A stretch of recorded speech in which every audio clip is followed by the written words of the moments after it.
সহ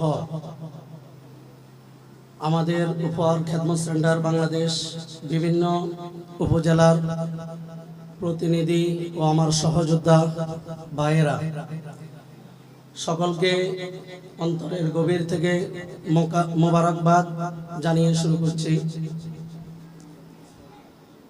আমি ব্যক্তিগতভাবে মনে করি উপহার খেদমত সেন্টার বাংলাদেশ বর্তমানে শুধু একটি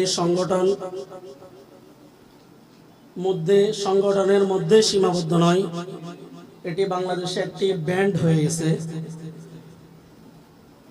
আমাদের পক্ষ থেকে বা এই সংগঠনের মাধ্যমে যে সমস্ত ওলামা ইকরাম বিভিন্ন জায়গায় খেদমত করছেন, ওনাদের কাছে আমাদের এই সংগঠনটি ব্যান্ডে পরিণত হয়েছে।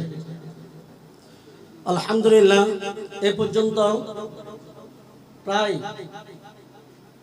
5.5 কিংবা 6,000 খেদমত আমাদের উপহার খেদমত সেন্টার বাংলাদেশের ব্যানারে হয়েছে।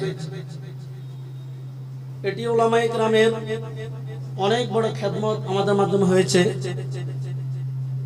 আমরা যারা এই খেদমতটা করতেছি,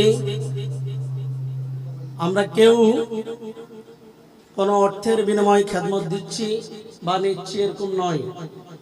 আমাদের সকলের দিলে আল্লাহ তাআলার রাজি এবং খুশি। আমি আপনি সকলে চিন্তা করছি যে আমার দ্বারা একজন আলেম তার খেদমতের ব্যবস্থা হয়েছে, একটি মাদ্রাসা একটি যোগ্য শিক্ষক পেয়েছে, কিছু ছাত্র ছাত্রী এই যোগ্য শিক্ষক থেকে উপকৃত হচ্ছে। এর মাধ্যমে সে যা শিখবে তার কিছু না কিছু ভাগ আমরা পেয়ে যাব আল্লাহ তাআলার দরবারে। এই নিয়তে আমরা এই কাজটি করতেছি।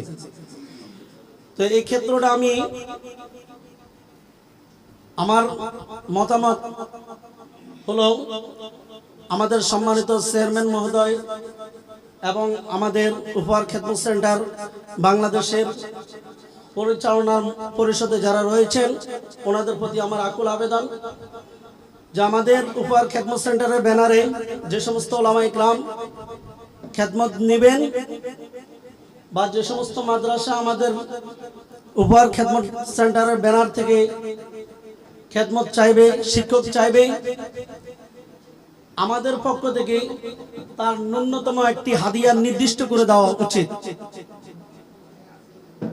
এই হাদিয়ার বিনিময়ে এই হাদিয়া অনুযায়ী উনি যদি শিক্ষক চান, আমরা যেন চেষ্টা করব ভালো মানের শিক্ষক সে সমস্ত মাদ্রাসায় দেওয়ার জন্য।